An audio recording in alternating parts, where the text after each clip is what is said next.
Paz, amada igreja. Eu estou muito feliz porque eu acompanhei, eu morava aqui, né? Teve uma época que eu morei em São José, e a gente então tinha uma reunião das quinta-feiras com os obreiros aqui da região, e a gente foi acompanhando a compra do terreno, e aí vamos construir, e aí o pastor pediu oração, vamos orar, está precisando não sei o quê, precisamos resolver isso aqui. E a gente foi acompanhando, só que aí eu não tive o privilégio de conhecer a igreja. Então, para mim, isso é uma alegria muito grande. Nós acompanhamos, nós oramos, e agora, eu só ouvi, o versículo, né? Diz que eu conhecia só de ouvir falar, agora os meus olhos veem. Então, agora eu posso ver, e a igreja está linda. Parabéns, Deus abençoe vocês, viu? Como o pastor disse, né, meu nome é Ieda, e eu estou no ministério há 33 anos. Vocês estão começando a fazer conta, pastor. Começaram, ó. E o Senhor tem realmente me abençoado nesse período, trabalhando de diversas formas, né? Trabalhando com plantação de igreja, com revitalização de igreja. Trabalhei na capelania lá do nosso instituto e trabalhei também com o MEAR, com o MEAN. E assim Deus foi dando coisas diferentes para que eu pudesse servi-lo. E agora Deus está me chamando para um novo desafio. E eu quero compartilhar com vocês esse novo desafio. E antes da gente mostrar alguma coisinha ali, nós vamos pensar um pouquinho na palavra de Deus. Vamos abrir a nossa Bíblia lá em Jonas, capítulo 1. O nosso tema é o homem que queria mudar os propósitos de Deus. Eu sei que você já tentou fazer isso em alguma vez na sua vida, porque eu já tentei. Querer mudar os propósitos de Deus. A gente quer dar aquele jeitinho brasileiro para Deus, né? E a gente fala, não, Senhor, e se a gente fizer assim? Não, Senhor, desse jeito assim não dá, vamos tentar de outro jeito. E a gente tenta, então, mudar as coisas de Deus. Mas os propósitos de Deus são perfeitos. E a gente não consegue entender isso, porque de vez em quando a gente esquece e a gente tenta de novo. E esse era um homem que era um profeta, né? Vamos dizer assim, era um missionário, mas no momento da vida dele, ele começa a tentar mudar os propósitos de Deus. Vamos ler? Jonas capítulo 1. Veio a palavra do Senhor a Jonas, filho de Amitai, dizendo: Dispõe-te e vai à grande cidade de Nínive e clama contra ela, porque a sua malícia subiu até mim. Jonas se dispôs para fugir da presença do Senhor para Tarsis. E tendo descido a Jope, achou um navio que ia para Tarsis. Pagou, pois, a sua passagem e embarcou nele, para ir com eles para Tarsis, para longe da presença do Senhor.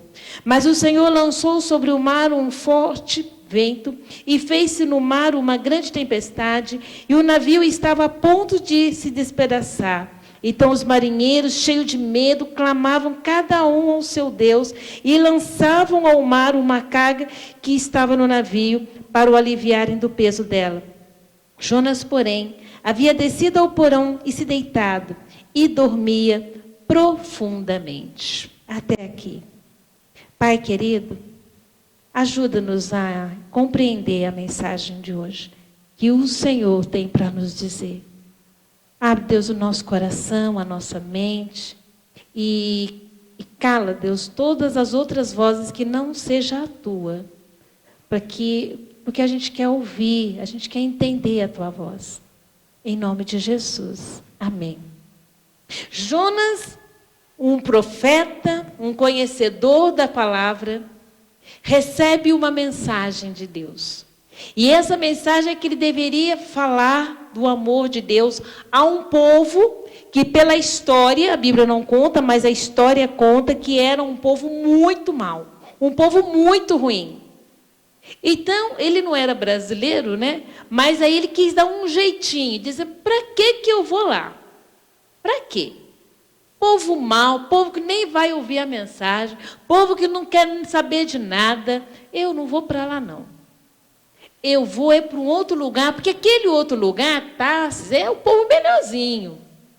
E lá eu vou falar de Jesus, eu vou falar do amor de Deus. Foi assim, mais ou menos, que ele pensou. Né? Não está escrito desse jeitinho que nós acabamos de ler, mas para a gente entender o que está acontecendo. Ele tinha uma missão. E a missão que ele tinha está nos versículos de Isaías 49:6, que diz que o judeu, ele era um judeu, deveria ser luz para os gentios. Mas também fala lá em Salmo 96, 2 e 3, anunciar entre as nações a sua glória e as suas maravilhas. Também diz lá em Isaías 2 e 3, dizendo que para que os povos conheçam a Deus, conheça e ande nos seus caminhos. Então ele sabia que ele deveria fazer. Havia todos esses versículos e muitos outros. Mas ele não queria obedecer à voz de Deus. Não sei se era por medo, não sei se é porque ele estava se achando, não sei. Mas a Bíblia diz que ele decidiu, ele se dispôs, quer dizer, não foi um acidente, ele dispôs, ele disse, não vou fazer, não vou fazer, tá bom. Ele se dispôs para fugir da presença do Senhor. Então ele comete um erro de mudar, de tentar mudar os propósitos de Deus. Por quê? Por causa do seu egocentrismo, né? Ele estava pensando só nele, pensando só nas coisas dele, pensando no ministério dele, mas não estava se importando com o povo. Ele também cometeu um outro erro da infidelidade. Ele não foi fiel a Deus. Ele não quis ser fiel a Deus. Ele sabia que ele deveria ser, mas ele falou, não vou, não quero ser. A Bíblia diz que aquele que permanece nele dá muito fruto, e esse é o meu discípulo. Mas ele diz, eu não quero ser fiel. E outra coisa que mostra que ele também cometeu um outro erro, porque ele faltou nele a fé no poder da palavra de Deus. Isso aqui é muito importante a gente parar um pouquinho, porque lá em Romanos 1,16 diz que o Evangelho é poder de Deus para a salvação de todo aquele que crê. Não era a palavra dele que estava definindo se a pessoa ia ou não conhecer a Deus, mas era o poder de Deus. E ele, de repente, diz, não, nem vai adiantar, não vou nem tentar, não vou perder nem meu tempo.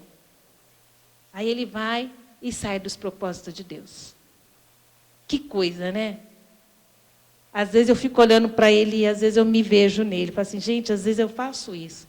Eu vou evangelizar alguém e falo assim, não, vou não. Vou não, porque esse não vai adiantar.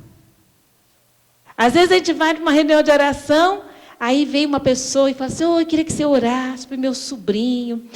Meu sobrinho está nas drogas, queria que ele conhecesse a Jesus. Aí tem um outro que sempre fala assim, vamos orar. Mas é tão difícil, né? Difícil demais. Olha, quem entra nisso, olha, para sair. E o poder de Deus fica onde? Parece que a gente crê não crendo, acredita não acreditando. Nós, como igreja de Cristo, precisamos acreditar, não na nossa palavra, não na nossa pregação, mas no poder de Deus. E Jonas estava perdendo esse privilégio de acreditar no poder de Deus. E o que o Jonas não sabia é que Deus tinha planos ainda maiores. Ele achava que o plano de Deus resumia somente em Nínive, mas não era.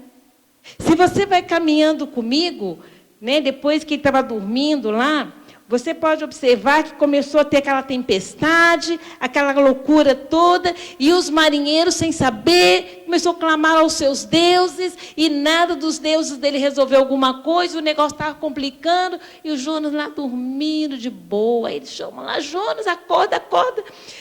Quem é seu Deus? Diz aí para a gente, tá? Essa loucura. Aí ele começa a dizer, olha, no verso 9 do capítulo 1, eu sou hebreu, eu temo ao Senhor, o Deus dos céus, que fez o mar e a terra. Então os homens ficaram possuídos de grande temor, e eles disseram, que é isso que fizeste? Pois sabiam os homens que ele fugia da presença do Senhor, porque ele havia declarado. Aqueles marinheiros não conheciam o Deus verdadeiro. Aqueles marinheiros eram pessoas que não tinham noção. Para eles, obrigada, meu irmão. Para ele, cada problema, cada dificuldade, eles tinham que clamar a um Deus. De repente perguntam assim: quem é seu Deus? Ele diz: eu temo ao Senhor, o Deus do céu, que fez o mar e a terra. De repente diz: que Deus é esse? Que tamanho de Deus é esse? Não é só o Deus sol ou só o Deus chuva, mas é um Deus completo. O que Jonas não sabia? Que os propósitos de Deus são bons, os propósitos de Deus são cumpridos. E por causa disso, a Bíblia diz que aqueles marinheiros, ao ouvir falar sobre esse Deus, eles mudam de vida. Eles mudam de vida por causa de um testemunho de dizer: quem é o seu Deus? E ele falou: o meu Deus é. Parece que é uma coisa tão simples, né? Ele só falou isso. O meu Deus é Criador dos céus, do mar, da terra. Só isso. Mas olha o que aconteceu com aqueles marinheiros. 16, do capítulo 1. Temeram, pois, esses homens em extremo ao Senhor. Em extremo. Aqueles homens, quando soube quem era o Deus de Jonas, creu em extremo. Não foi só assim: porque eu estou com dificuldade, eu vou crer nesse Deus aí até parar a chuva. Não. Eles creram em extremo ao Senhor. E ofereceram sacrifício e fizeram votos. E então, a gente pode observar que aqueles homens, lá no versículo 14, diz que eles clamaram ao Senhor. Agora, aqueles homens não estão mais clamando aos seus deuses, mas eles clamaram ao Senhor. E esse Senhor aqui está em letra maiúscula, que é o Senhor nosso Deus. Depois fala que eles temeram ao Senhor, no verso 16 que eu li. Temeram, pois, ao Senhor. E depois eles dizem: eles ofertaram sacrifício ao Senhor. Jonas não sabia, mas Deus continuava no controle. E porque Deus estava no controle, aqueles marinheiros que estavam indo para Tarsis creram em extremo ao Senhor. E sabe quem que levou o evangelho para Tarsis? Os marinheiros. Não foi Jonas. Jonas achava que ele sabia o que estava fazendo, mas não sabia. Foi os marinheiros.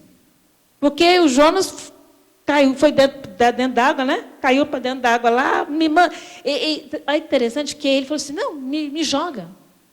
Ele preferia morrer do que obedecer. Aí me joga. Jogou. Mas Deus continuou dentro dos seus propósitos. E o propósito de Deus era que Jonas tinha que ir até Nínive. Sabe por quê? Porque Deus já tinha preparado o coração daquele povo. Deus já tinha incomodado o coração daquele povo. A aparência estava tudo igual. Na aparência estava tudo igual. Mas no coração não.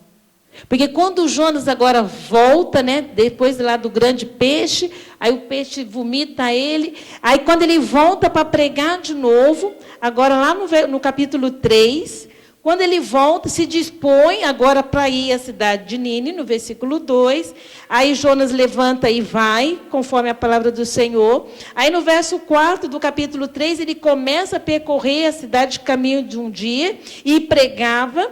E aí no verso 5 do capítulo 3 diz: e os ninivitas creram em Deus. O coração já estava preparado. Nós precisamos tomar cuidado, porque às vezes a gente olha e fala: não, aquele dali está com uma cara que não vai querer nada com Jesus. Mas, de repente, o coração dele está preparado. Então, nós precisamos falar de Jesus. Porque a gente não conhece o coração das pessoas. Nós temos um colega do nosso quadro ministerial, e ele é pastor hoje em São Paulo. E esse rapaz, ele cresceu no mundo do espiritismo. Os seus pais, avós, era tudo do mundo, né, o que a gente chama hoje de religião matriz afrodescendente. Olha o nome. Mudou o nome agora, hein? Agora tem que falar desse jeito. E aquele menino ouviu falar sobre Jesus. Só que ninguém falava com ele, porque tinham medo dele. Vai que ele joga uma praga para cima de mim, né? Vai que ele faz lá alguma coisinha. E aquele menino ficava querendo, mas quem é esse Jesus? E ele chegava perto de um cristão, os cristãos, vazavam. E ele procurando, eu quero saber quem era Jesus, mas ninguém falava de Jesus para ele.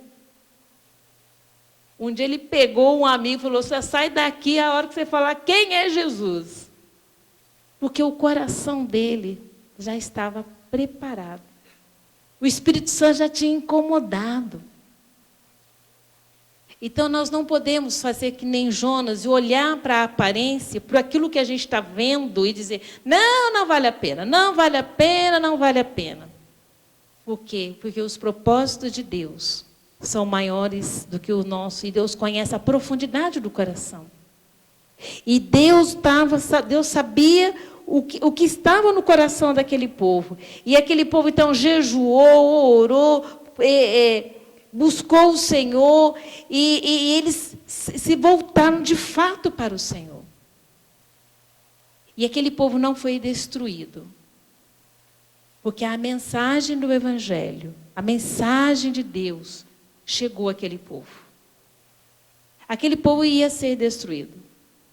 Mas porque a palavra chegou, tudo mudou. Quando a palavra de Deus chega, tudo muda. Tudo transforma. Então, nós precisamos lembrar que as palavras que nós transmitimos não são nossas. Não é do meu conhecimento, não é da minha cultura, ou porque eu estudei, porque eu fiz um curso de seminário, CTVAP, ou sei lá, cursos online. Não é por causa disso, mas sim por causa do poder da palavra de Deus. É ela que transforma. E eu estou falando isso porque para onde eu estou indo? Há um grupo que antes da chegada da MCE nessa região, havia uma pessoa que queria ouvir de Jesus. E não tinha ninguém para falar de Jesus. E ele falou assim, eu vou construir uma latada, porque eu quero fazer um culto na minha casa. Aí vocês estão todos na minha cara e falam assim, o que é isso, Ieda? O que é uma latada? É uma varanda. Está vendo? Vocês aprenderam uma coisa diferente hoje. Uma varanda. E quando o missionário foi lá pela primeira vez, eles ficaram sabendo. E ele chegou para conhecer, para visitar aquele povoado, aquela comunidade. Naquele dia, durante a semana, várias casas estavam com pessoas bem vestidinhas, simples, mas vestidas, tomada banho, todo mundo em frente à casa, esperando o missionário, dizendo assim, nós queremos ouvir de Jesus. Mas, se nós formos só olhar a aparência, não tinha nada indicando. Mas Deus estava preparando o coração desse povo. É uma comunidade Feijão. E eu quero falar sobre isso, sobre essa comunidade. A comunidade Feijão, a comunidade Queimadas, a comunidade Mandacaru. São 23 comunidades. Quando eu saí de São José, fiz um curso na Juvep, sobre missiologia. Terminei o curso, toda animada, falei, eu já sei o que eu quero trabalhar. Eu quero trabalhar com os quilombolas. E toda animada. Saí, né? Quando a gente sai de um curso, a gente sai assim, tinindo, né? E eu toda animada, vou trabalhar. Aí chego na liderança, não, você não vai entrar lá. Aí chego na MC, você não vai para lá. Aí eu chego na minha igreja, você não vai para lá. Eu falei, pronto, agora deu. Ninguém quer que eu vá. E eles falaram, não, você não vai, porque nesse quilombo que você está indo, é um quilombo muito isolado, você vai sozinha, é perigoso. Aí eu pensei, falei, agora Deus, o Senhor fez tudo para eu ir, agora que eu vou, não pode ir. Como é que faz? Aí eu pensei, primeiro, obedeça a seus líderes. Se os seus líderes estão dizendo não vá, então obedeça. A segunda coisa, confia no Senhor. Entrega o teu caminho ao Senhor, confia nele. E 6 anos e meio se passaram. E agora o Senhor está dizendo, agora é tempo de ir. Só que você não vai para aquele quilombo, porque aquele quilombo era só um. Eu tinha planos maiores. E esses planos maiores, eu quero mostrar para vocês. Quem vai passar para mim aqui? Isso. Quem é que está passando para eu? Só está aqui, né? Espera aí, deixa eu me ajeitar aqui. A igreja não é minha, eu me perco, mas eu já me acho. Então, eu quero apresentar para vocês os quilombolas para Cristo. Aonde fica isso? Na cidade de Mirandiba. Mas vamos pensar que alguém aqui fugiu da escola nesse dia e não pegou essa aula. Aí está dizendo assim, mas o que são os quilombolas? Eu fugi da escola naquele dia, não consegui pegar a matéria. Então, vamos lá, vamos fazer uma recapitulação. Vamos voltar lá atrás na história. O Brasil trazia escravos da África, e aí ia para as grandes fazendas, e aqueles homens africanos, homens e mulheres, eram escravos, tinham que trabalhar, apanhavam, eram judiados e tudo mais. O que eles fizeram? Juntavam um grupo e diziam, vamos sair daqui, vamos fugir.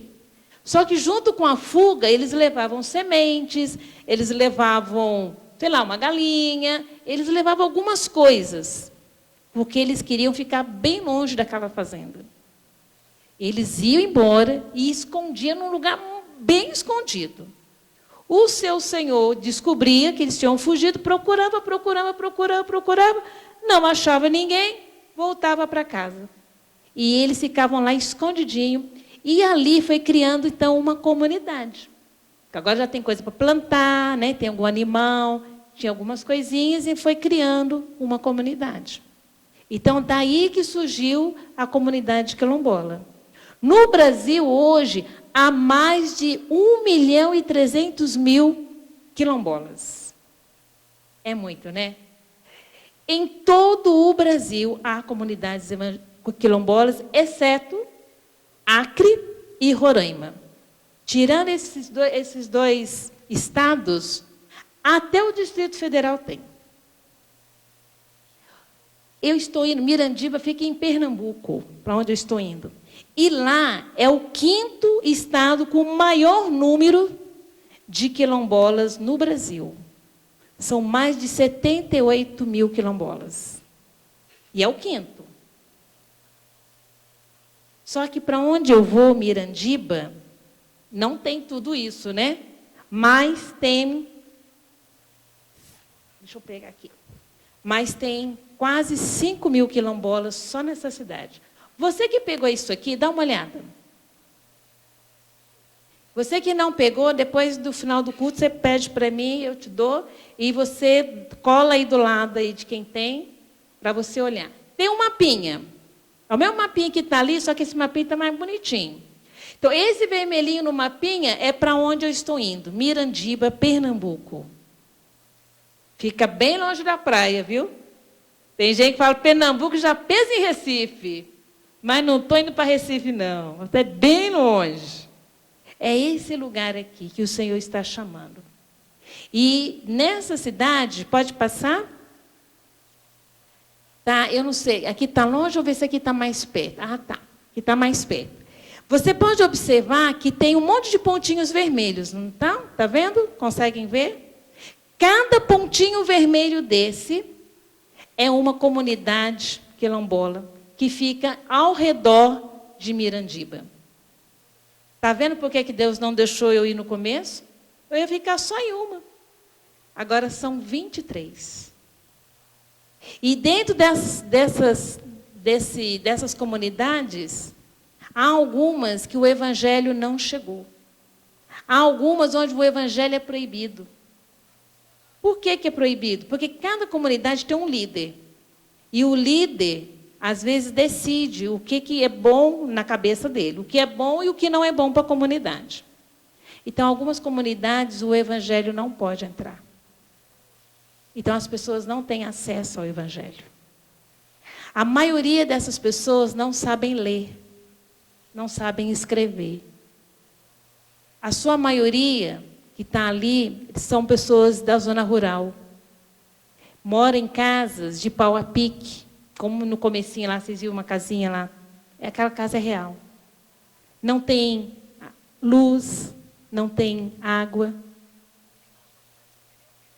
Você consegue pensar que nós vivemos num mundo que existe essas coisas ainda? Internet pode esquecer. Mas é lá. Lá existem pessoas. Pessoas que estão querendo conhecer Jesus. E é para lá que Deus está me enviando. E dentro dessas... Volta lá para isso. Dentro dessas comunidades tem uma chamada Tia Zalá. Tia Zalá faz parte dessas comunidades. Então não tinha a cidade, era só as comunidades. Aí alguém falou assim, não, vamos colocar uma cidade aqui. Aí colocou a cidade foi crescendo, ela esbarrou numa comunidade, que é a comunidade Tia Zalá. Então essa comunidade hoje, a gente chama que é uma comunidade urbana, porque ela virou bairro da cidade de Mirandiba. Entenderam? Então, ela tem um diferencial. Então, é um bairro, então tem água, tem luz, tem internet, já é diferente. Por isso que é chamado de urbano. Ela é diferenciada dos outros quilombos. Há uma lei que foi colocada na primeira gestão do nosso governo federal atual, dizendo que, para ser considerado uma comunidade quilombola, obrigatoriamente, ela tem que ter, dentro do seu quilombo, uma religião religião matriz afrodescendente. Eu estou falando palavra difícil, não estou? Mas vou dizer por quê. Porque hoje, com essa nova moda aí de Nutella da vida, aí a gente não pode mais usar o que a gente falava antigamente. Então, hoje, não se pode usar a expressão macumba, macumbeiro, candomblé. Não pode usar essas expressões mais. Tá certo? Por isso que eu estou usando essa expressão. E estou ensinando vocês, porque agora vocês já sabem como é que fala, para falar bonito. Mas é a mesma coisa. Tá? Então, há uma lei dizendo que só pode ser essa comunidade se houver essa religião. Se tirar essa religião, ela não é mais considerada uma comunidade quilombola. Essa lei passou e ninguém viu. Sabe aquela lei que passa assim, quando está na calada da noite? Tchuf! Então, essa lei existe. Agora, eles estão querendo pôr uma nova lei. Só agora está todo mundo de olho, né? Está todo mundo esperto agora. E essa nova lei que estão querendo colocar é proibir qualquer outra religião que não seja essa matriz dentro de um quilombo. Então, a gente pensa o seguinte, esse povo, no passado, foram escravos. Sofreram como escravos. Não tinha direitos de nada. Aí eles fugiram para alcançar uma liberdade. Só que esse povo, novamente, estão sendo escravos de algumas pessoas que querem colocar leis que nem sempre eles desejam. E isso é muito triste. Pensar que eles não podem escolher o que eles querem. A qual Deus eles querem escolher. Eles não podem falar como Josué. Escolhei-vos agora quem vocês querem servir. Eu e a minha casa serviremos ao Senhor. Porque há uma lei dizendo, você não pode escolher. Você tem que ser. Só que dentro da realidade, há muitas pessoas dizendo, não é isso que nós queremos. Nós queremos o Deus da Bíblia. E nós estamos lá para ensinar o Deus da Bíblia para quem quer conhecer o Deus da Bíblia. E por isso eu preciso que vocês orem por nós. Aí você fala assim, mas nós quem, Ieda? Casou? Não, não casei não. Mas porque nós temos um missionário já lá há um ano chamado Paulo Miqueias. A esposa Rebeca, tem o Bento e está nascendo a Anne. Ele já está lá, já começou o trabalho com eles. Eu estou indo para reforçar a equipe. Agora vai ser equipe de 2. Ó, que beleza. Já é melhor que um, né? Já deu 100% aí, ó. E ele já está lá. E eu estou indo. E juntos vamos estar trabalhando para Cristo, para alcançar essas pessoas para Cristo. E nós precisamos muito das orações de vocês. Porque sem as orações nós não conseguimos ir avante. Né? E os irmãos conhecem o mundo espiritual. E a gente precisa das orações. Vamos passar? O objetivo não é só ir lá falar de Jesus e ir embora. E sim fazer discípulos de Cristo. Por quê? Porque assim eles podem ir para outras comunidades, sem ser essas 23, e falar de Jesus. Porque eles são nativos. Eles podem entrar e sair a hora que eles quiserem. No caso do nosso missionário Miqueias, ele tem mais dificuldade, ele é bem clarinho. Então, se ele não conhece pessoas, aí ele não vai poder entrar. Ele consegue entrar porque ele foi para o campo, para um campo quilombola, com 22 anos, gente. Ele morou dentro de um quilombo. Pensa hoje num menino, numa garota de 22 anos, sem internet. Consegue imaginar? E ele ficou 3 anos solteiro, dentro de um quilombo, sem internet, falando de Jesus. E com isso, hoje ele consegue entrar com mais facilidade. Mas tem quilombo que é mais difícil. Tem quilombo que não gosta muito da raça branca. Assim como tem pessoas que têm dificuldade com a raça negra, tem gente com dificuldade com a raça branca. Mas aí a gente leva o evangelho para que elas entendam que para Cristo não há cor, não há estado civil, não há questão financeira, porque nos olhos de Cristo todos nós somos iguais.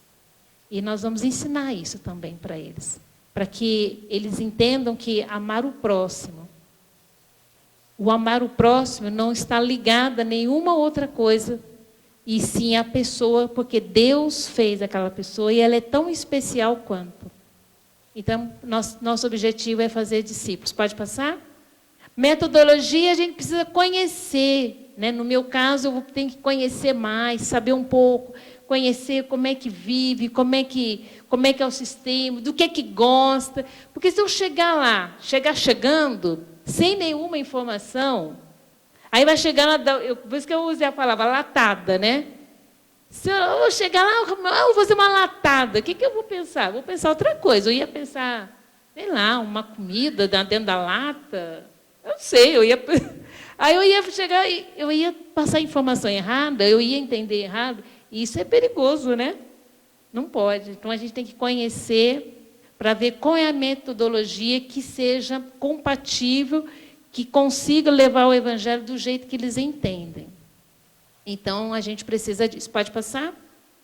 São várias fases, estou terminando a fase primeira aí, que é a fase da divulgação, de chamar a igreja para caminhar comigo, para a gente orar juntos. Depois vou estar lá em janeiro, já estarei indo, dia 10 de janeiro, eu já estarei indo para o campo. Então, qual vai ser o processo? Eu saio de avião, Guarulhos, vou até Juazeiro do Norte, lá eu pego um ônibus indo para Salgueiro, e de Salgueiro o pastor Paulo Miqueias vai estar lá para me ajudar a chegar até Mirandiba. É mais ou menos assim. Então, mas graças a Deus não é ruim, não. A estrada é relativamente boa, eu estive lá. Então é bem tranquilo. E vamos começar, então, o nosso trabalho. Graças a Deus, essa semana já consegui alugar um apartamento. Olha, o negócio lá é chique, filho. É um apartamento, então é o térreo e o primeiro andar. Então, vou estar lá. E foi uma bênção, foi uma luta para conseguir. Porque cidade pequena, normalmente, as pessoas não chegam, elas saem, né? Então, não tem casa para alugar. Mas o Senhor abençoou e eu consegui esse lugar. Então, aí vai já para a segunda fase, aí a terceira de trabalho. Aí, quando chegar na quarta, eu volto aqui para dizer, grandes coisas fez o Senhor por nós. E aí eu vou contar para vocês o que Deus fez nesse tempo. E eu sei que vai ter muita coisa. Pastor, o senhor vai ter que dar mais tempo, porque vai ter muita coisa para contar. Porque eu sei que meu Deus, o nosso Deus, vai fazer muita coisa. E aí eu sei que vocês vão ficar tudo curiosos para saber. Né? Então, vamos lá, pode passar. Isso aqui faz parte do pacote. Né? Para a entrada, essa entrada. Então, pensar, eu comprei a passagem. De onde que saiu o dinheiro dessa passagem? Por meio desse orçamento. Né? Quando você vai na igreja, uma das formas, como o pastor mostrou ali, que essas pulseiras aqui, eu vendo, mas ela também tem, não é só pelo dinheiro, mas também tem alguma coisa aqui. Primeiro, ore pelos quilombolas. Então, toda vez que você olhar para a pulseira, você vai lembrar dos quilombolas. Atrás, tem uns desenhos. Esses desenhos é um plano da salvação. Então, você pode evangelizar com a pulseira. Tem a caneta. A caneta está lá. Quilombolas, ore por ele. Toda vez que você for usar a caneta, tem que orar pelos quilombolas. Então, com esse dinheiro, a gente vai juntando de pouquinho em pouquinho e vai para adquirir as coisas. Então, tem a mudança, né? Tem os móveis, e tem aquelas coisas que vocês sabem, quando a gente está indo de um canto para o outro, tem os gastos. Né? Então, por isso que é esse orçamento. Próximo. Esse é o orçamento mensal, que toda casa tem, que todo mundo tem, que todo mundo come, todo mundo paga as contas, né? Missionário também paga as contas. Então, aí tem um orçamento mensal para vocês verem. Pode passar? Dentro aqui desse papelzinho que eu te dei, esse lado aqui é o lado do mapa, mas se você virar o outro lado, todas as informações tem aqui. Você depois pode olhar todos os contatos.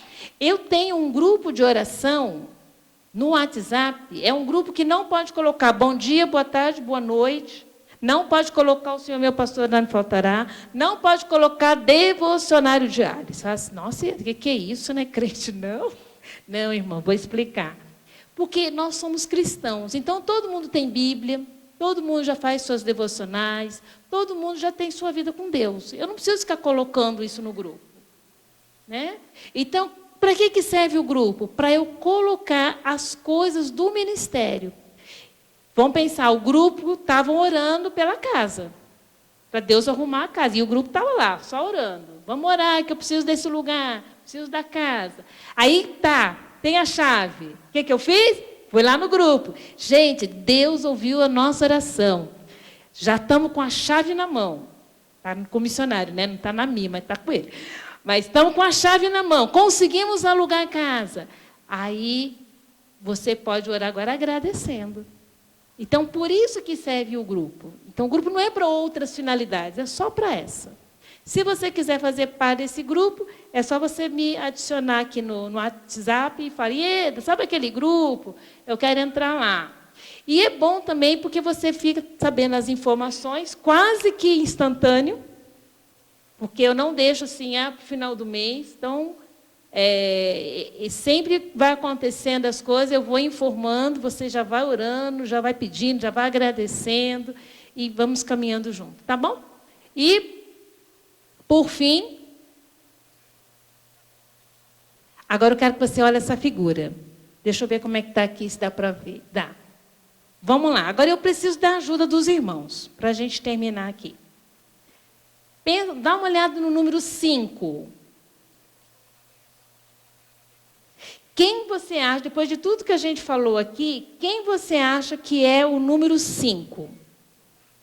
Os quilombolas? Alguém tem alguma coisa mais aí? Alguma outra ideia? Ok. E o número 4? O missionário? Alguém tem uma outra sugestão? Ok. O número 3. Dá uma olhada nesse 3, hein? Esse 3 aí é digno de muita atenção. Quem você acha que é o número 3? Hã? A igreja? Quem acha que é outra coisa? Pode falar, gente. Hã? Aquele que só olha e não faz nada. Tá com carinho, não tá? Quem mais? Quem mais que você acha? Alguém mais? Será que não é o curioso? Será? Você pensou, mas não quis falar, né? Mas tá bom, vamos lá. E o número 2? Quem você acha que é o número 2? Hã? O ajudante? Quem mais? A igreja? Ok. E o número 1? O colaborador? Ok. Agora vamos lá, hein? Vamos ver quem acertou aí, vamos ver os resultados. Hoje é dia de Enem, né? Depois tem que ver os gabaritos, né? Vamos ver os gabaritos agora aqui, vamos ver quem vai gabaritar aqui. O número 5, ele é o perdido. É aquele que está no lamaçal do pecado, afundando no pecado. Esse é o número 5. Pode ser o quilombola? Pode, mas pode ser seu vizinho, pode ser seu amigo, pode ser alguém da sua família. O número 4 é aquele que vai levar o evangelho para essa pessoa. Aquele que vai estender a mão e dizer, olha, eu conheço alguém que possa te ajudar. Pode ser o missionário? Pode, mas ele pode ser você também. Aquele que leva o evangelho. Então, nós podemos definir que essa parte marrom seria o campo. É o campo. Está lá, trabalhando. Mas a parte de cima, nós podemos dizer que é a igreja. Por que a igreja? Vamos lá. O 3. Vocês estão querendo saber quem é o 3, né? Curiosidade. O 3, pensa bem, ele consegue ver o 1 e o 2, mas ele consegue ver o 4 e o 5, não consegue? Então, ele é muito importante, porque ele está vendo a necessidade do missionário, mas ele tem acesso à igreja. Então, ele está dizendo lá para o pessoal que está segurando a corda, abaixa a corda, precisa de mais corda, senão o missionário não consegue descer. Mas ele também fala, puxa a corda, vamos gente, faz força aí, puxa a corda. Por quê? Porque mais uma alma o Senhor está tirando do lamaçal do pecado. É esse o significado do 3. Aí você vai dizer, então eu já sei. Vai ser o responsável de missões da igreja. Não. A parte de cima é a igreja. Então você pode ser o número 3. Quando você entra lá no grupo e está orando e fala assim, Ieda conseguiu a casa. Você chega na igreja e fala, gente, vamos agradecer ao Senhor, Ieda conseguiu a casa. Você é o número 3. Então, todos nós podemos ser. O 1 e o 2. Ele consegue ver o 4? Não. Mas eles estão segurando a corda. Por quê? Porque o missionário confia na igreja. E a igreja, ela tem uma responsabilidade com o reino de Deus. Então, ela não pode abandonar o reino de Deus. Ela não pode abandonar missões. Porque missionários estão descendo. A igreja não pode descer. Porque imagina se 1 e o 2 resolver descer também. Quem é que segura a corda? Tem que ficar. Mas não é para ficar fazendo outra coisa. Não, a igreja fica para segurar a corda do missionário. Seja ele quem for, pode ser eu, pode ser Lindovaldo, ou tantos outros aí que eu não sei quem que vocês estão apoiando. Mas é a função da igreja. E esse 1, 2 e 3 também pode mudar. De repente o 2 vira o 3 vira 1. E quem sabe o 2 não desce e vira 4. Pode ser. Não é? Pode ser que daqui de cima, aqui da igreja, alguém fala, pastor, eu quero fazer missões. Aí ele virou o número 4. Só não pode virar 5 de novo, porque 5 a gente já foi um dia. Todo mundo já foi o 5. Não é? Por quê? Porque a gente não conhecia Jesus, então nós éramos os 5. Agora Jesus nos resgatou então nós fazemos parte agora dos outros números. Então, eu queria deixar esse quadrinho para a gente pensar. Eu quero agradecer ao pastor pela oportunidade que ele nos deu, agradecer à igreja, e que Deus abençoe vocês, e caminhe com a gente, faça parceria com a gente em oração. É muito importante que a igreja caminhe para o reino de Deus e para a glória de Deus. Deus abençoe. Amém. Muito bom, né?